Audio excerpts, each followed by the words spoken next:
ओम श्री गणेशाय नमः। श्री शिव महापुराण विद्वेश्वर संहिता 13वां अध्याय। इस अध्याय में हम जानेंगे सदाचार, शौचाचार, स्नान, भस्म धारण, संध्या वंदन, प्रणव जप, गायत्री जप, दान, न्यायतः धनोपार्जन तथा अग्निहोत्र आदि की विधि एवं उनकी महिमा का वर्णन।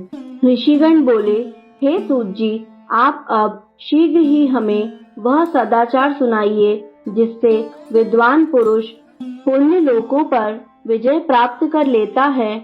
स्वर्ग प्रदान करने वाले धर्ममय आचारों तथा नरक का कष्ट देने वाले अधर्ममय आचारों का भी वर्णन कीजिए। सूत जी बोले, हे ऋषियों, सदाचार का पालन करने वाला विद्वान ब्राह्मण ही वास्तव में ब्राह्मण नाम धारण करने का अधिकारी है। जो केवल वेदांत आचार का पालन करने वाला है, उस ब्राह्मण की विप्र संज्ञा होती है। सदाचार, वेदाचार तथा विद्या, इसमें से एक एक गुण से ही युक्त होने पर उसे द्विज कहते हैं। जिसमें स्वल्प मात्रा में ही आचार का पालन देखा जाता है, जिसने वेदाध्ययन भी बहुत कम किया है तथा जो राजा का सेवक, पुरोहित, मंत्री आदि है, उसे क्षत्रिय ब्राह्मण कहते हैं। जो ब्राह्मण कृषि तथा वाणिज्य कर्म करने वाला है और कुछ कुछ ब्राह्मणोचित आचार का भी पालन करता है, वह वैश्य ब्राह्मण है। तथा जो स्वयं ही खेत जोतता है अर्थात हल चलाता है, उसे शूद्र ब्राह्मण कहा गया है। जो दूसरों के दोष देखने वाला और परद्रोही है, उसे चांडाली द्विज कहते हैं। इसी तरह क्षत्रियों में भी जो पृथ्वी का पालन करता है, वह राजा है। दूसरे लोग राजस्वहीन क्षत्रिय माने गए हैं। वैश्यों में भी जो धान्य आदि वस्तुओं का क्रय विक्रय करता है, वह वैश्य है। दूसरों को वणिक कहते हैं। जो ब्राह्मणों, क्षत्रियों तथा वैश्यों की सेवा में लगा रहता है, वह शूद्र कहलाता है। जो शूद्र हल जोतने का काम करता है, उसे वृषभ समझना चाहिए। शेष शूद्र दस्यु कहलाते हैं। इन सभी वर्णों के मनुष्यों को चाहिए कि वे उषा काल में उठकर पूर्वाभिमुख हो। सबसे पहले देवताओं का, फिर धर्म का, पुनः अर्थ का, तदंतर उसकी प्राप्ति के लिए उठाए जाने वाले क्लेशों का तथा आय और व्यय का भी चिंतन करें।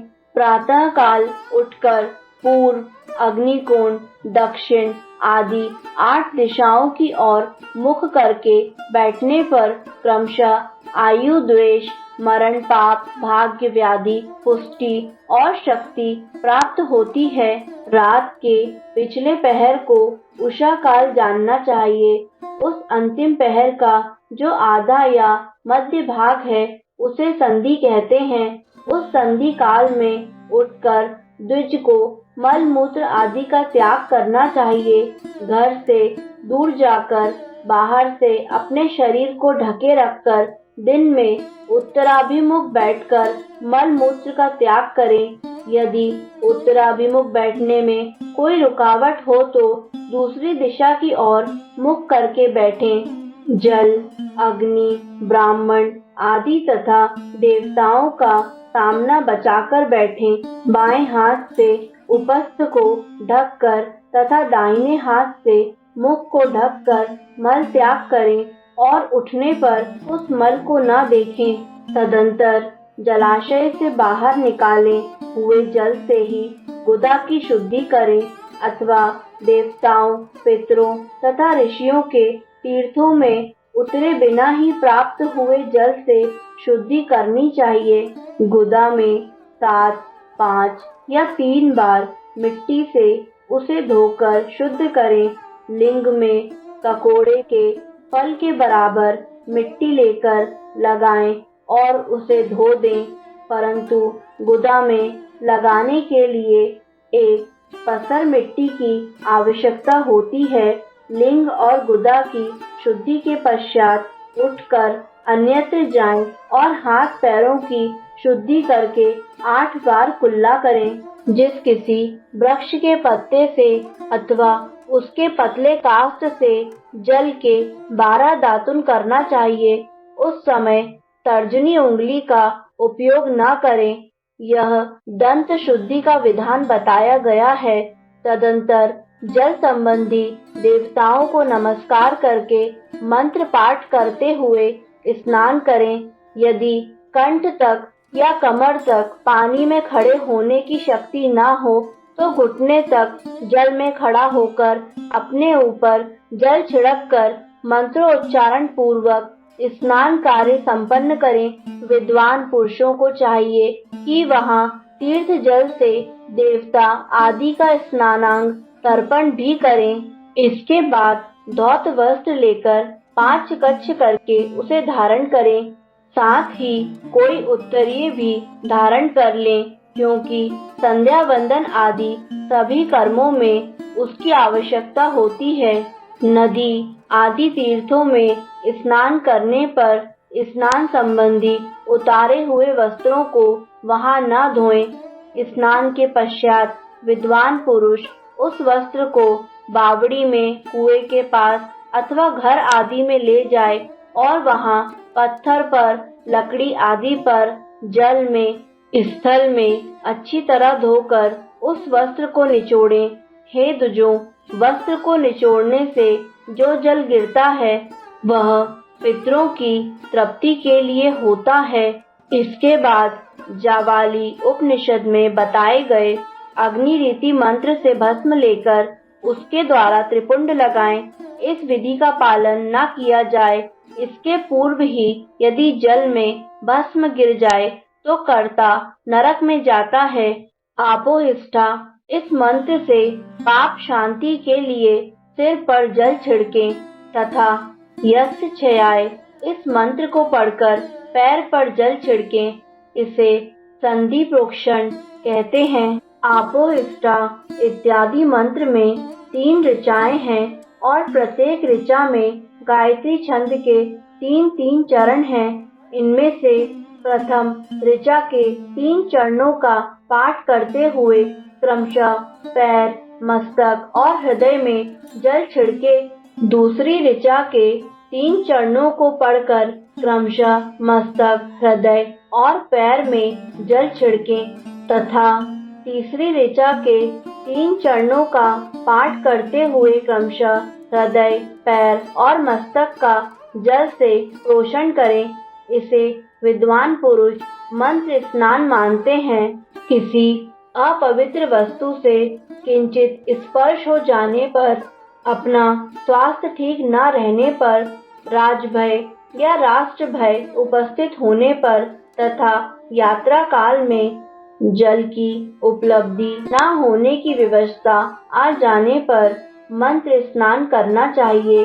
प्रातः काल सूर्यश्चिमा मनुष्य इस सूर्यानुवाक से तथा सायंकाल अग्निश्चिमा मनुष्य इस अग्नि संबंधी अनुवाक से जल का आचमन करके पुनः जल से अपने अंगों का प्रोक्षण करें।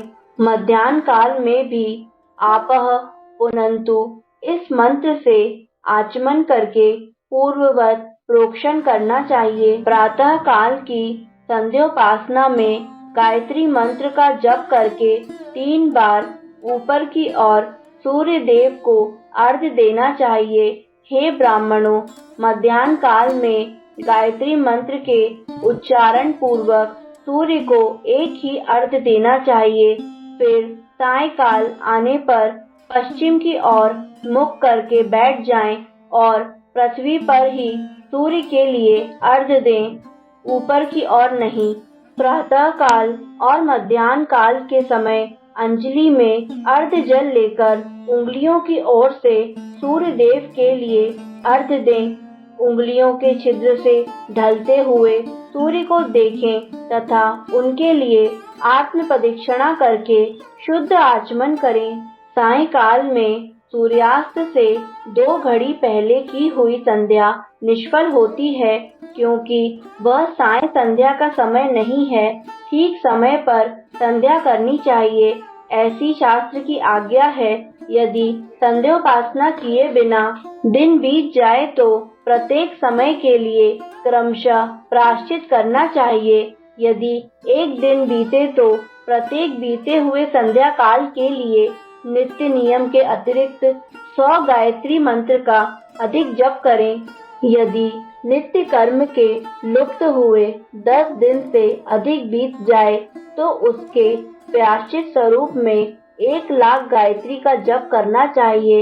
यदि 1 मास तक नित्य कर्म छूट जाए तो पुनः अपना उपनयन संस्कार कराएं। अर्थ सिद्धि के लिए ईश, गौरी, कार्तिकेय, विष्णु, ब्रह्मा, चंद्रमा और यम का तथा ऐसे ही अन्य देवताओं का भी शुद्ध जल से तर्पण करें। तत्पश्चात तर्पण कर्म को ब्रह्मार्पण करके शुद्ध आचमन करें। तीर्थ के दक्षिण भाग में प्रशस्त मठ में, मंत्रालय में, देवालय में, घर में अथवा अन्य किसी नियत स्थान में आसन पर स्थिरता पूर्वक बैठकर विद्वान पुरुष अपनी बुद्धि को स्थिर करे और संपूर्ण देवताओं को नमस्कार करके पहले प्रणव का जप करने के पश्चात गायत्री मंत्र की आवृत्ति करें। प्रणव के अ, उ, म इन तीनों अक्षरों से जीव और ब्रह्म की एकता का प्रतिपादन होता है। इस बात को जानकर प्रणव का जप करना चाहिए।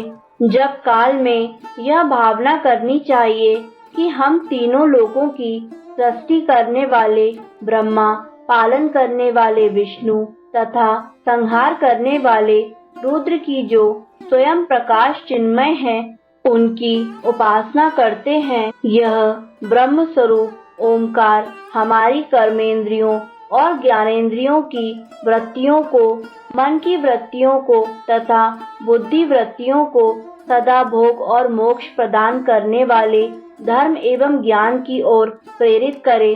बुद्धि के द्वारा प्रणव के इस अर्थ का चिंतन करता हुआ जो इसका जप करता है वह निश्चय ही ब्रह्म को प्राप्त कर लेता है, अथवा अर्थानुसंधान के बिना भी प्रणव का नित्य जप करना चाहिए। इससे ब्राह्मण तत्व की पूर्ति होती है। ब्राह्मण तत्व की पूर्ति के लिए श्रेष्ठ ब्राह्मण को प्रतिदिन प्रातः काल 1 सहस्त्र गायत्री मंत्र का जप करना चाहिए। मध्याह्न काल में 100 बार और सायंकाल में 28 बार जप की विधि है। अन्य वर्ण के लोगों को अर्थात क्षत्रिय और वैश्यों को तीनों संध्याओं के समय यथासाध्य गायत्री जप करना चाहिए। शरीर के भीतर मूलाधार, स्वादिष्ठान, मणिपुर, अनाहत, आज्ञा और सहस्त्रार ये 6 चक्र हैं। इनमें मूलाधार से लेकर सहस्त्रारक तक 6 स्थानों में क्रमशः विद्येश्वर, ब्रह्मा, विष्णु, ईश, जीवात्मा और परमेश्वर स्थित हैं। इन सब में ब्रह्म बुद्धि करके इनकी एकता का निश्चय करें और वह ब्रह्म मैं हूँ ऐसी भावना से युक्त होकर जप करें। उन्हीं विदेश्वर आदि की ब्रह्मरंध्र आदि में तथा इस शरीर से बाहर भी भावना करें। महत्व से लेकर पंचभूत पर्यंत तत्वों से बना हुआ जो शरीर है, ऐसे सहस्त्रों शरीरों का एक एक अजपा गायत्री के जप से एक एक के क्रम से अतिक्रमण करके जीवों को धीरे धीरे परमात्मा से संयुक्त करें। यह जप का तत्व बताया गया है। 100 अथवा 28 मंत्रों के जप से उतने ही शरीरों का अतिक्रमण होता है। इस प्रकार जो मंत्रों का जप है, इसी को आदि क्रम से वास्तविक जप जानना चाहिए। 1000 बार किया हुआ जप ब्रह्मलोक प्रदान करने वाला होता है, ऐसा जानना चाहिए। 100 बार किया हुआ जप इंद्र पद की प्राप्ति कराने वाला माना गया है। ब्राह्मणेतर पुरुष आत्मरक्षा के लिए जो स्वल्प मात्रा में जप करता है, वह ब्राह्मण के कुल में जन्म लेता है। इस प्रकार प्रतिदिन सूर्योपास्थान करके उपयुक्त रूप से जप का अनुष्ठान करना चाहिए। 12 लाख गायत्री जप करने वाला पुरुष पूर्ण रूप से ब्राह्मण कहा गया है। जिस ब्राह्मण ने 1 लाख गायत्री का भी जप न किया हो, उसे वैदिक कार्य में न लगाएं। 70 वर्ष की अवस्था तक नियम पालन पूर्वक कार्य करें। इसके बाद गृह त्याग कर संन्यास ले लें। परिव्राजक या सन्यासी पुरुष नित्य प्रातः काल 12,000 प्रणव का जप करे। यदि एक दिन नियम का उल्लंघन हो जाए तो दूसरे दिन उसके बदले में उतना मंत्र और अधिक जपना चाहिए। इस प्रकार जप को चलाने का प्रयत्न करना चाहिए। यदि क्रमशः 1 मास उल्लंघन का व्यतीत हो गया हो तो 1.5 लाख जप करके उसका प्रायश्चित करना चाहिए। इससे अधिक समय तक नियम का उल्लंघन हो जाए तो पुनः नए सिरे से गुरु से नियम ग्रहण करें। ऐसा करने से दोषी की शांति होती है, अन्यथा रौरव नरक में जाना पड़ता है। जो सकाम भाव से युक्त गृहस्थ ब्राह्मण है, उसी को धर्म तथा अर्थ के लिए यत्न करना चाहिए। मुमुक्षु ब्राह्मण को तो सदा ज्ञान का ही अभ्यास करना चाहिए। धर्म से अर्थ की प्राप्ति होती है, अर्थ से भोग सुलभ होता है और उस भोग से वैराग्य की प्राप्ति होती है। धर्म पूर्वक उपार्जित धन से जो भोग प्राप्त होता है, उससे एक दिन अवश्य वैराग्य का उदय होता है। धर्म के विपरीत अधर्म से उपार्जित धन के द्वारा जो भोग प्राप्त होता है, उससे भोगों के प्रति आसक्ति उत्पन्न होती है। धर्म 2 प्रकार का कहा गया है, द्रव्य के द्वारा संपादित होने वाला और शरीर से किया जाने वाला। द्रव्य धर्म यज्ञ आदि के रूप में और शरीर धर्म तीर्थ स्थान आदि के रूप में पाए जाते हैं। मनुष्य धर्म से धन पाता है, तपस्या से उसे दिव्य रूप की प्राप्ति होती है। कामनाओं का त्याग करने वाले पुरुष के अंतःकरण की शुद्धि होती है। उस शुद्धि से ज्ञान का उदय होता है, इसमें संशय नहीं है। सतयुग आदि में तप को ही प्रशस्त कहा गया है, किंतु कलयुग में द्रव्य साध्य धर्म अच्छा माना गया है। सतयुग में ध्यान से, त्रेता में तपस्या से और द्वापर में यज्ञ करने से ज्ञान की सिद्धि होती है, परंतु कलयुग में प्रतिमा की पूजा से ज्ञान लाभ होता है। जिसका जैसा पुण्य या पाप होता है, उसे वैसा ही फल प्राप्त होता है। द्रव्य, देह अथवा अंग में न्यूनता, वृद्धि अथवा क्षय आदि के रूप में वह फल प्रकट होता है। अधर्म हिंसा अर्थात दुख रूप है और धर्म सुख रूप है। मनुष्य अधर्म से दुख पाता है और धर्म से सुख एवं अभ्युदय का भागी होता है। दुराचार से दुख प्राप्त होता है और सदाचार से सुख। अतः भोग और मोक्ष की सिद्धि के लिए धर्म का उपार्जन करना चाहिए।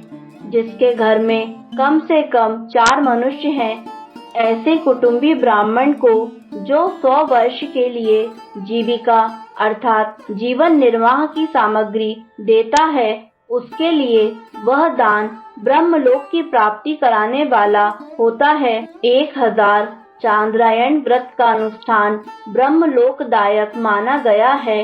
जो क्षत्रिय 1000 कुटुंबों को जीविका और आवास देता है, उसका वह कर्म इंद्रलोक की प्राप्ति कराने वाला होता है और 10,000 कुटुंबों को दिया हुआ आश्रय दान ब्रह्मलोक प्रदान करता है। दाता पुरुष जिस देवता के उद्देश्य से दान करता है, अर्थात वह दान के द्वारा जिस देवता को प्रसन्न करना चाहता है, उसी का लोक उसे प्राप्त होता है। ऐसा वेद वेत्ता पुरुष कहते हैं। धनहीन पुरुष सदा तपस्या उपार्जन करे, क्योंकि तपस्या और तीर्थ सेवन से अक्षय सुख पाकर मनुष्य उसका उपभोग करता है। अब मैं न्यायतः धन के उपार्जन की विधि बता रहा हूँ। ब्राह्मण को चाहिए कि वह सदा सावधान रहकर विशुद्ध प्रतिग्रह तथा याजन यज्ञ कराने आदि से धन का अर्जन करे। वह इसके लिए कहीं दीनता न दिखाए और न अत्यंत क्लेशदायक कर्म ही करे। क्षत्रिय बाहुबल से धन का उपार्जन करे और वैश्य कृषि एवं गोरछा से न्यायोपार्जित धन का दान करने से दाता को ज्ञान की सिद्धि होती है। ज्ञान सिद्धि द्वारा सब पुरुषों को गुरु कृपा से मोक्ष की सिद्धि सुलभ होती है।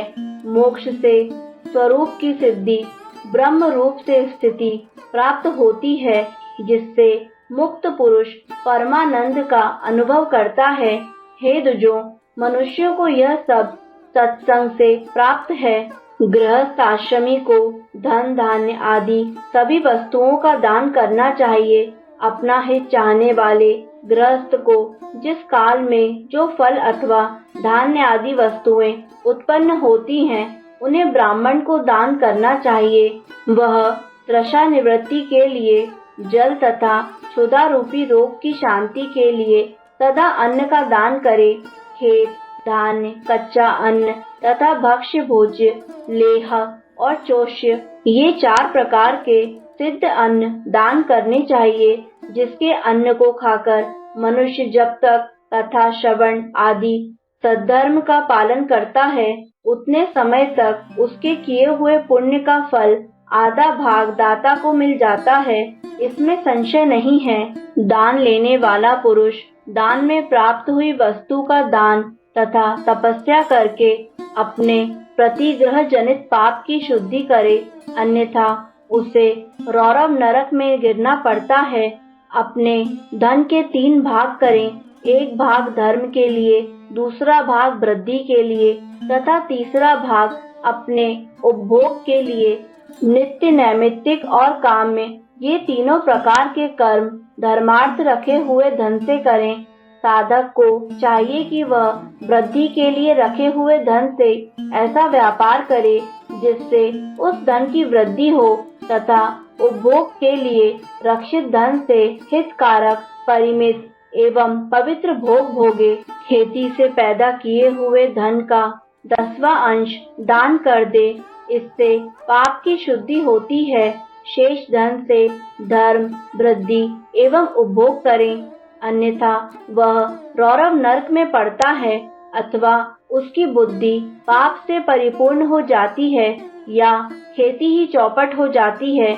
वृद्धि के लिए किए गए व्यापार में प्राप्त हुए धन का 6वां भाग दान कर दें। श्रेष्ठ ब्राह्मणों को दान में प्राप्त हुए शुद्ध पदार्थों का 1/4 दान कर देना चाहिए।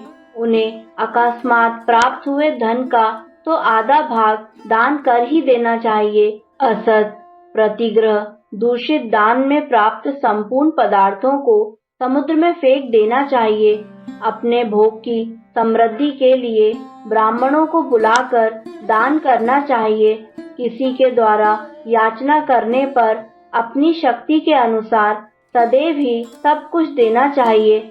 यदि मांगे जाने पर शक्ति रहते हुए वह पदार्थ न दिया जाए तो दूसरे जन्म में वह ऋण चुकाना पड़ता है। विद्वान को चाहिए कि वह दूसरों के दोषों का वर्णन न करे। हे ब्राह्मण, द्वेषवश दूसरों के सुने या देखे हुए छिद्र को भी प्रकट न करें। विद्वान पुरुष ऐसी बात न कहे जो समस्त प्राणियों के हृदय में रोष पैदा करने वाली हो। ऐश्वर्य की सिद्धि के लिए दोनों संध्याओं के समय अग्निहोत्र करें। यदि असमर्थ हो तो वह एक ही समय सूर्य और अग्नि को विधि पूर्वक दी हुई आहुतियों से संतुष्ट करे।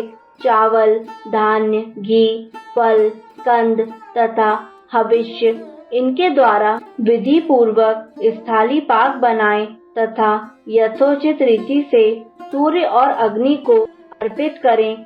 यदि हविष्य का अभाव हो तो प्रधान होम मात्र करें। सदा सुरक्षित रहने वाली अग्नि को विद्वान पुरुष अजस्त्र की संज्ञा देते हैं। यदि असमर्थ हो तो संध्या काल में जप मात्र या सूर्य की वंदना मात्र कर लें। आत्मज्ञान की इच्छा वाले तथा धनार्थी पुरुषों को भी इस प्रकार विधिवत उपासना करनी चाहिए। जो सदा ब्रह्म यज्ञ में तत्पर रहते हैं, देवताओं की पूजा में लगे रहते हैं, नित्य अग्नि पूजा एवं गुरु पूजा में अनुरक्त होते हैं तथा ब्राह्मणों को तृप्त किया करते हैं, वे सब लोग स्वर्ग के भागी होते हैं। इस प्रकार श्री शिव महापुराण के अंतर्गत प्रथम विद्वेश्वर संहिता में सदाचार वर्णन नामक 13वां अध्याय पूर्ण हुआ। दोस्तों, आगे आने वाले सभी अध्यायों को निरंतर सुनने के लिए हमारे YouTube चैनल आध्यात्मिक कथाएं को लाइक करें, सब्सक्राइब करें और बेल आइकन पर प्रेस करें ताकि आगे आने वाले सभी वीडियो की जानकारी आपको निरंतर मिलती रहे। धन्यवाद।